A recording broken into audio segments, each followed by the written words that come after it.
எதிர்பார்க்காத. என்னடா நம்ம எதுக்கோ எதிர்பார்த்துட்டு இருந்தோம், இது என்ன ஒரு ஸ்லோகம் சொல்கிறான்னு பார்க்குறீங்களா? எந்த விஷயத்துக்காக நீங்கள் எதிர்பார்த்துட்டு இருக்கீங்களோ அதுக்கு முன்னாடி ஒரு ஸ்லோகம், ஒரு குட்டி கதை. ஏன்னா இந்த வீடியோ முடியும் போது அந்த ஸ்லோகத்துக்கும் அந்த குட்டி கதைக்கும் ஒரு லிங்க் இருக்குது, சரிங்களா? கடமை செய் பலனை எதிர்பார்க்காத, அதான் அந்த ஸ்லோகம். எனக்கு ரொம்ப பிடிச்சிது. என்னடா இது கடமையை செய்ய சொல்கிறாங்க, பலனை எதிர்பார்க்க வேணான்றாங்கல்லன்னு நிறைய பேருக்கு அந்த ஸ்லோகம் மேலே ஒரு டவுட் ஒன்று இருக்குது. வேலை பண்ணுறோம், வேலைக்கேற்ற கூலியை எதிர்பார்க்கக்கூடாதா? இவ்வளோ கஷ்டப்பட்டு உழைக்கிறோம், சம்பளத்தை எதிர்பார்க்கக்கூடாதா அப்படின்னு. அந்த ஸ்லோகத்தோடைய முழு மீனிங் என்னன்னா ஒரு கதையாக சொல்லிடுறேன். ஒரு பெரிய வீடு, ஒரு மிகப்பெரிய பணக்காரர். அவர் ரூமு மட்டும் க்ளீன் பண்ணுறதுக்கு 2 ஆட்கள் இருப்பாங்க. ரொம்ப பிடிச்சவங்களும் 2 பேர் அந்த ரூம் க்ளீன் பண்ணுறதுக்கு வச்சுருக்காரு. அவர் மிகப்பெரிய பணக்காரர். அவர் இப்போ 2 பேரும் வந்து ரூம் துடைக்கிறவங்க. ஓகே, அவர் காலையில் ரெடி ஆகி அந்த ரூம்லேருந்து வெளியே வரும்போது அவங்க துடைச்சிட்டு இருக்காங்கல்ல, அதில் ஒருத்தர் வந்து அவர் பாட்டுன்னு ஒரு வேலையை பார்த்துட்டு இருப்பார், துடைச்சிக்கிட்டே இருப்பார். இன்னொருத்தர் இருக்கார்ல, அவர் போய், சார் உங்கள் ட்ரெஸ்ஸு சூப்பராக இருக்குது சார், சார் நீங்கள் போட்டுக்கிற கண்ணாடி நல்லா இருக்குது சார், சென்ட்டு சூப்பராக இருக்குது சார், நல்லா இருக்குது சார், சூப்பராக இருக்கீங்க சார், எனக்கு பேக் கொடுங்க சார் அப்படின்னு வாங்கிட்டு போவார். இன்னொரு ஆள் வணக்கம் சார் சொல்லிட்டு வேலையை மட்டும் பார்த்துட்டு இருப்பாராம். இப்படியே தினமும் நடக்கும்.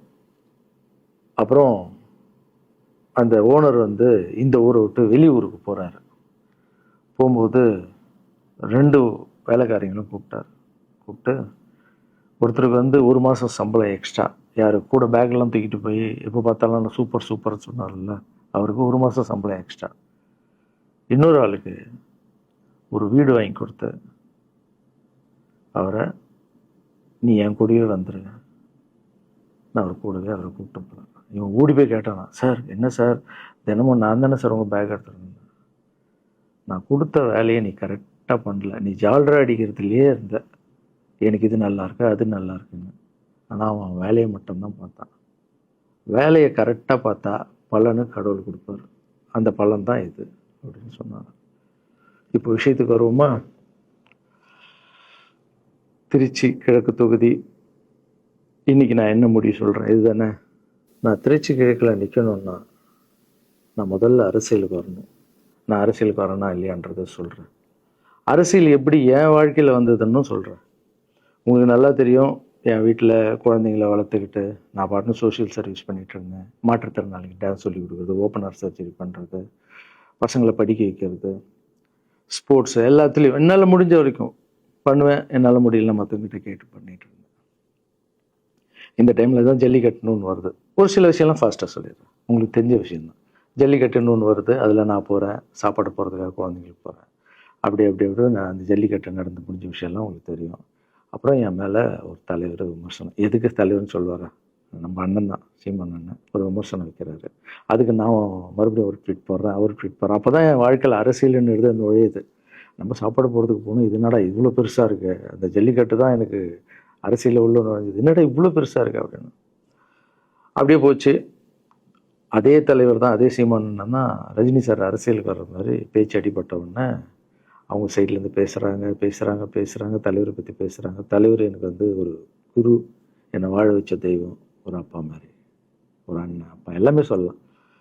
ஸோ அவரை பற்றி அதிகமாக பேச ஒரு முறையும் சூப்பர் ஸ்டாருக்கு ஃபோன் போடுவேன், அண்ணா ரொம்ப ஓவராக பேசுகிறாங்க, டெப்பா கம்முன்னு இருக்கண்ணா, நீ சைலண்ட்டாக இப்படியே ஓரளவுக்கு தான் நம்மளால் பொறுக்க முடியும். அதுக்கப்புறம் ஆடியோ ரிலீஸ் ஃபங்க்ஷனில் என் மனசில் இருக்கிறதெல்லாம் உடச்சி சொன்னேன், அதை நீங்களும் பார்த்துருப்பீங்க, தெரியும். அதுக்கப்புறம் ஒரு ரஜினி சாருக்கு ஒரு ஃபங்க்ஷன் வந்தது, அந்த ஃபங்க்ஷன்லேயும் பேசினேன் இதை பற்றி. உங்களுக்கு தான் தெரியுமா அந்த வீடியோ, யார் ஓட்டப்பந்தயத்தில் ஜெயிக்கிறது, இப்போ கூட அந்த வீடியோ போயிட்டுருக்கு. அதை பேசணும், அது பாட்டு அப்படியே போயிட்டு இருந்தது. அதுக்கப்புறம் பார்த்தீங்கன்னா ரஜினி சார் அரசியலுக்கு வரேன்னு அனௌன்ஸ் பண்ணுறாரு. பண்ணோடனே நான் போய் தலைவரை பார்க்குறேன், என்ன வரீங்களா, நான் நியூஸில் வருது, ஆமாக்கா நான் வரேன். இன்னும் பயங்கர சந்தோஷம். ஏன்னா வாழ்க்கையில் ஒளி ஏற்றி வச்சவர், அவர் அரசியலுக்கு வர்றாரு, அவருக்கு சப்போர்ட்டிவாக இருக்கணும் நம்ம. அப்புறம் எல்லாருக்கிட்டையும் போய் நம்ம கேட்டுட்டு இருக்கோம், தலைவர் வந்துட்டாருன்னா எல்லாமே குழந்தைங்களுக்கு இன்னும் நிறைய பண்ணலாம் அப்படின்னு, என்ன நானும் வரேன்னு அப்படின்னா ரொம்ப சந்தோஷம் அப்படின்னு ஸ்ட்ரெயிட்டாக கிளம்பி நான் ட்ரஸ்ட்டுக்கு வரேன். என்னுடைய ட்ரஸ்ட்டு, என்னுடைய ஃபேன்ஸு எல்லாரையும் கூப்பிட்டு என்னுடைய வெல்விஷர்ஸ் எல்லாரையும் கூப்பிட்டு உட்கார வச்சு தலைவர் அரசியலுக்கு வராரு. புரியுதுங்களா? எனக்கு வந்து எழுத படிக்க தெரியாது, அதான் ஒரு ட்வீட் பண்ணணும், இதெல்லாம் ரெடி பண்ணுங்கன்னு தமிழில் சொல்லிவிட்டு அவங்க ரெடி பண்ணிட்டு இருக்க ஒரு டீம். இன்னொரு டீம் உட்காந்து என்கிட்ட கேள்வி கேட்குறாங்க, தலைவர் அரசியலுக்கு வந்து அவர் வந்து சிஎம் ஆகிடுவார், நீங்கள் வந்து அமைச்சர் ஆகிடுவீங்களாண்ணே, சுகாதாரத்துறை அமைச்சர் தான் நம்ம வந்து ஆப்ரேஷன் நிறைய பண்ணலாம், இன்னொருத்தர் கல்வித்துறை எடுத்தால் நிறைய படிக்க வைக்கலாம். டேய், கடமை செய்யணும், பலன் எதிர்பார்க்கக்கூடாது.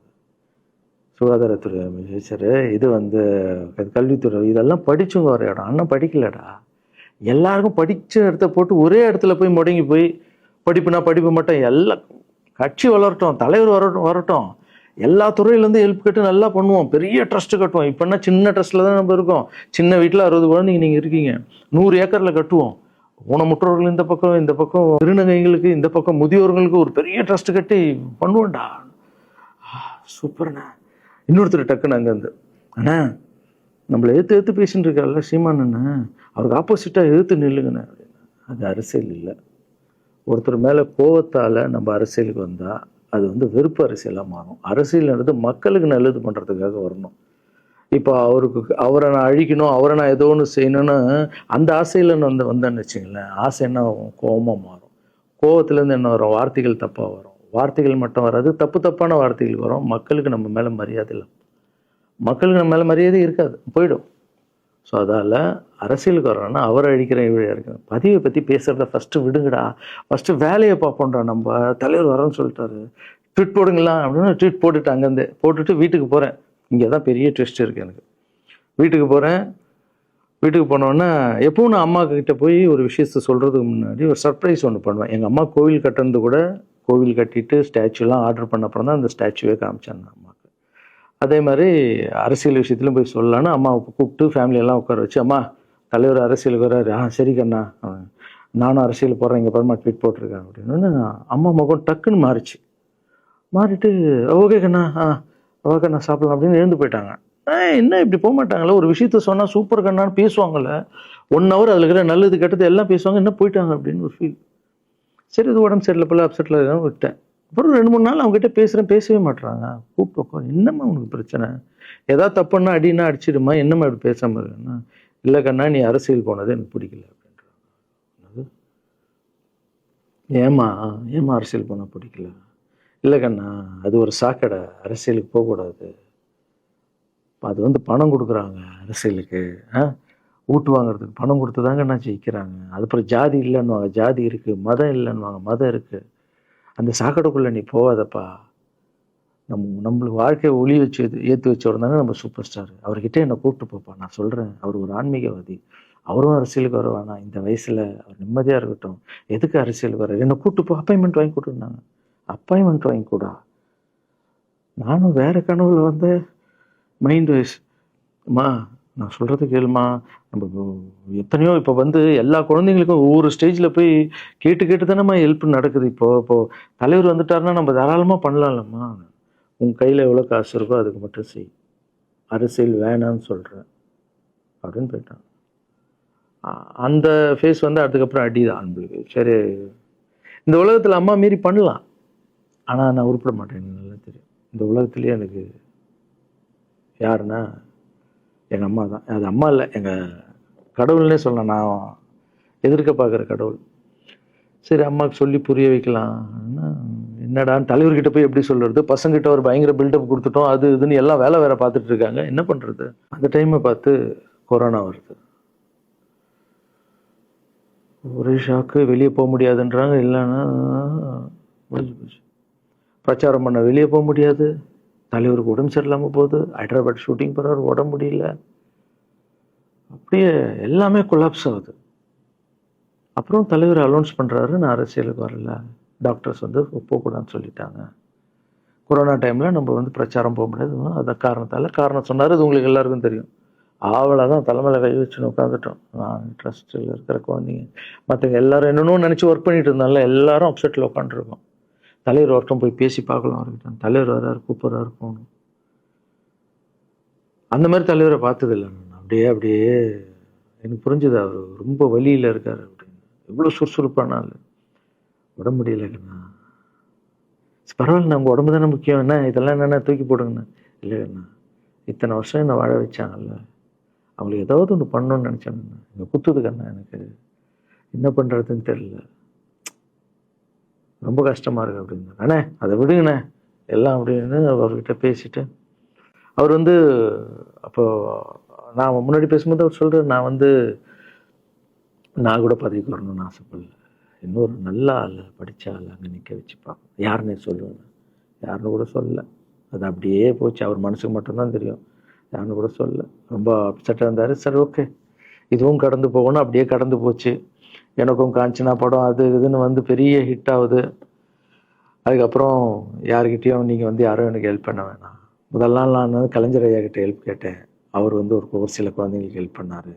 அதுக்கப்புறம் அன்புமணி ராமதாஸ் ஐயா, அவரும் ஹெல்த் மினிஸ்டர் இருக்கும்போது அவரும் ஒரு சில குழந்தைங்களுக்கு ஹெல்ப் பண்ணார்.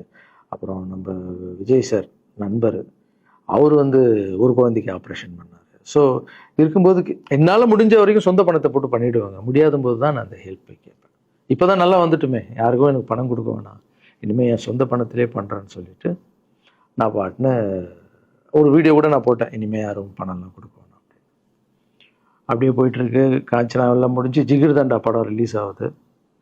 ஜிகிர் தண்டா பார்ட்டி போயிட்டுருக்கு. டைரக்டர் நின்று பேசுகிறேன். நான் டைரக்டர் கிட்ட போகிறேன். டைரக்டர் யார்கிட்டயும் ஃபோனில் பேசிகிட்டு இருக்காரு. அப்படியே பேசிகிட்டு இருக்கிறவர் டக்குன்னு இந்த சீமான் பேசுவான்னு கொடுத்துட்டாரு என்கிட்ட. அவருக்கும் தெரியாது நான் பேச போகிறேன். அவர்கிட்ட லாரன்ஸ் பேசுவார், சீமான் ரெண்டு பேரும் சைலண்ட்டு. நானும் எதுவும் பேசலை, சீமானும் எதுவும் பேசலை. அப்படியே ஒரு நிமிஷம் அப்படியே நிற்கிறோம். பெரியவர் இல்லை என்னாலும் அண்ணன் அப்படின்னு, அவ்வளோதான் அண்ணன். பயங்கர பாசம். எந்த இடத்துல கோவம் இருக்கும் அந்த இடத்துல குணம் இருக்குன்னு சொல்லுவாங்கள்ல. அண்ணன் வந்து புகழ்ந்து தள்ளுறாரு ஜிகர் தண்டாவை. இப்படி பண்ண கண்ணா, அப்படி பண்ண இவ்வளோ சூப்பராக பண்ண, அந்த சீன் எனக்கு ரொம்ப பிடிச்சதுன்னு. அவருடைய அன்பு தான் தெரியும்ல, எல்லாமே அதிகமாக இருக்கும் அண்ணன்கிட்ட. அண்ணா ரொம்ப சந்தோஷமாக வாழ்த்தினார். அப்புறம் நான் வந்து மாற்றம்னு ஒரு அமைப்பு ஆரம்பிச்சிருக்கேன்ல, இந்த விவசாயிகளுக்கு டிராக்டர் கொடுக்கறது, அப்புறம் மாற்றுத்திறனாளிக்கு ஸ்கூட்டி கொடுக்குறது, எல்லாமே அதை பார்த்துட்டு பத்திரிகையாளர் கேட்குறாங்க அவர்கிட்ட, ரகுவலரன் சார் மாற்றம்னு அமைச்சிருக்காருன்னா, நல்ல விஷயம் தம்பி, நல்லா பண்ணிட்டோம், நல்லா இருக்கட்டும் அப்படின்னு வாழ்த்தினார். ஸோ ஒரு பெரிய பிரச்சனைக்கு கடவுளே வந்து அதை அப்படியே சால்வ் பண்ணி வச்ச மாதிரி ஆயிடுச்சு. அப்படியே போச்சு. ஆனால் நீங்கள் நல்லா இருக்கணும், எங்கே இருந்தாலும் நல்லா இருப்பீங்க. எப்போல்லாம் ட்ரஸ்ட்டுக்கு போகும்போது பசங்கள்லாம் கேட்பாங்க, அந்த 100 ஏக்கர் ட்ரஸ்ட்டு குழந்தைங்க, சரி ஓகேடா. அப்படி பார்த்தீங்கன்னா நண்பர் விஜய் சார் கிட்ட பேசிட்டு இருக்கும்போது நான் வர அரசியலுக்குன்றாரு. நிஜமா நண்பா அப்படின்னு, எஸ் அப்படின்னு. மறுபடியும் போய் ட்ரஸ்ட்டில் உட்காந்து நம்ம டேய் நண்பர் வராரு. ஏன்னா சூப்பர் ஸ்டார் எனக்கு எவ்வளோ க்ளோஸோ நண்பர் கூட அவ்வளோ க்ளோஸ் தான் எனக்கு. ஏன்னா மேகமாய் வந்து போகிறேன்ற சாங்லேருந்து நான் அவருக்கு டான்ஸ் மாஸ்டராக பண்ண ஆரம்பித்தேன். அதுக்கப்புறம் நிறைய சாங் பண்ணேன், சரக்கு வச்சுருக்கேன். அப்போ உங்களுக்கு தெரியும், அந்த தாம் தக்க தீம் தக்க அவருக்கு மட்டும் நான் ஸ்பெஷலாக வந்து பண்ணி கொடுத்துட்டு போவேன். தமிழ் வேறு யாருக்கும் பண்ண மாட்டேன். அவர் கூப்பிட்டா வருவேன், தலைவர் கூப்பிட்டா வருவேன், சாங் பண்ணிட்டு போவேன். அவர் வரணும் போது எஸ், ஏன்னா அவர் ஒரு முடிவு எடுக்க மாட்டார், எடுத்தாருன்னா அவர் நல்லா உழைப்பார், நல்ல உழைப்பாளி பண்ணுவார் அப்படின்னு நினச்சி மறுபடியும் போய் ட்ரஸ்ட் ஆளுங்கெல்லாம் பேசுறதுக்கு முன்னாடி, ஐயோ அம்மா இருக்காங்களே பிடிக்காத, ஃபஸ்ட்டு அங்கே கரெக்ட் பண்ணணும்ல, அங்கே போனேன். அம்மா நண்பர் அரசியலுக்கு வராருமா, என்னம்மா அப்போ தான் ஓகே, இப்போ எல்லாம் மாறி இருக்கு, போகலாமா, நீ ஃபஸ்ட்டு அவர்கிட்ட ஒரு அப்பாயின்மெண்ட் வாங்க, நான் உன்னை கூப்பிட்டு போகிறேன் அப்படின்னா. கூப்பிட்டு போய் இந்தப்பா என் பிள்ளைய ஒப்படைக்கிறேன் பார்த்துக்கப்பான்னு சொல்லுன்னு பார்த்தா, என்னம்மா பேச போகிறேன்னு கேட்டேன். நீ அரசியலுக்கு வராத தம்பி, இது ஒரு சாக்கடை, நீ அரசியலுக்கு வராத, நீ ரொம்ப சைலண்டான ஆள், உனக்கு இதெல்லாம் செட் ஆகாது, பணம் கொடுத்தா தான் ஜெயிக்க முடியும், ஜாதி இருக்குது, மதம் இருக்குது, இதெல்லாம் தாண்டி வருது கஷ்டம்னு நான் அவர்கிட்ட சொல்கிறேன்ப்பா அப்படின்னு. அப்படியே மா புரிஞ்சுக்குமாண்ணா, டேய் மீன் குழம்பு வச்சுருக்கேன் சாப்பிட்றேன், அதே மீன் குழம்பு. ஓகே நான் நினச்சிட்டேன் நம்ம ஜாதகத்தில் இல்லை போல், சரி விட்டுடலாம், சரி இப்போ விட்டுருவோம், ஒரு 2-3 நாளைக்கு அப்புறம் மறுபடியும் பேசுவோம் அப்படின்னு மறுபடியும் பேசுகிறேன். அதே மறுப்பு தான். நானும் நண்பர்கிட்ட பேசுகிறேன், அம்மா இப்படி சொல்கிறாங்க நண்பா, அது அவங்களுக்கு தெரியல, அவர் நிறைய பேச மாட்டார், வயசானவங்க இல்லை, தெரியல, வந்தப்புறம் புரியும், ஒரே வார்த்தை தான். அதுக்கப்புறம் ஃபோனில் கூட்டணி கட்சியெல்லாம் வராது போது, நண்பா என்னடா யாரும் கூட்டணி கட்சி வரல நண்பா, இது அது நான் எனக்கு ஒருத்தர் பிடிச்சிட்டாங்கலாம் மனசில் பட்டதை எல்லாமே சொல்லிகிட்டு இருப்பேன். அது நல்லதோ கெட்டதோ, என் பழக்கம் அப்படி தான், பிடிக்கலாம் தூரம் ஒதுங்கிடுவேன். அப்படியே போகுது. எலெக்ஷன் வருது, அனௌன்ஸ் பண்ணுறாங்க, எலெக்ஷன் நண்பர் நிற்கிறாரு. ரிசல்ட் அன்றைக்கி டோட்டலாக மாறுது எல்லாமே, அப்படியே தலைகீழாக ஆகுது, புரட்டி போடுறாரு சரித்திரத்தை. வேறம்மா முதல்ல தெரிந்து எங்கள் அம்மாவை தான். எனக்கு ரொம்ப ஆசையாயிடுச்சுன்னா எங்கள் அம்மா மேலே அம்மா பேர் கண்மணி. கண்மணி அப்படின்னு தான் கூப்பிட்டு போவேன். எங்கன்னு கூப்பிட்டு போனால் அம்மா கண்ணு, என்னடா இவ்வளோ உஷாராக வர, என்ன விஷயம், இங்கே உங்ககிட்ட தான் பேசணும்.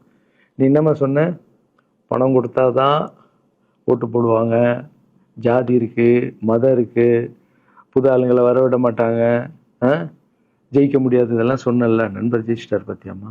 அந்த ஒரே ஒரு முகத்துக்காக ஓட்டு போட்டிருக்காங்க. நம்பிக்கையான ஆள் வந்தால் போடுவாங்கம்மா, நல்லவங்களாம் வரலாமா, புரிஞ்சுக்கம்மா, என்ன விடுமா. இப்போ என்னம்மா சொல்கிற அப்படின்னு கேட்டேன். முதல் முறையாக எங்கள் அம்மா முகத்தில் ஒரு சிரிப்பை பார்த்தேன். ஆமாங்கண்ணா, அந்த புள்ள எல்லாத்தையும் மாற்றிடுச்சு, இவ்வளோ பெரிய வெற்றி அடி வரணும்னு நான் எதிர்பார்க்கலப்பா. ஒரு நல்ல மனுஷன் வந்து பண்ணணும்னு நினச்சா அது முடியுங்கண்ணான்ற நம்பிக்கை எனக்கு வந்திருக்குப்பா அப்படின்னு அம்மா சொன்னான். அப்போ என்ன போயிடலாமா, ஓகேவா அப்படின்னு கேட்டேன். போகண்ணா, நீ நினச்ச மாதிரி பண்ணு அப்படின்னு அம்மா சொன்னோன்னு காலில் சாஸ்டாமா வந்தேன். தேங்க்யூ ஸோ மச்மா அப்படின்னு. ரொம்ப ஹாப்பி நான். அம்மா ஓகே சொல்லிட்டாங்க அரசியல் வர்றதுக்கு. இப்போ நான் தாய்க்கு நிகரான்னு நினைக்கிறேன். என் ரசிகர்கள் கேட்குறேன், நான் அரசியலுக்கு வரலாமா? இதை பார்த்துட்டு இருக்கிறவங்களுக்கு, இந்த மக்களை கேட்குறேன், நான் அரசியலுக்கு வரலாமா? அந்த தகுதி எனக்கு இருக்கா? நீங்களும் சொல்லுங்கள். இந்த வீடியோ பார்த்துட்டு இருக்கவங்க கமெண்ட்ஸ் போடுங்க. பசங்களா, இவங்க தான் என்னுடைய 22 வருஷத்தினுடைய உழைப்பு.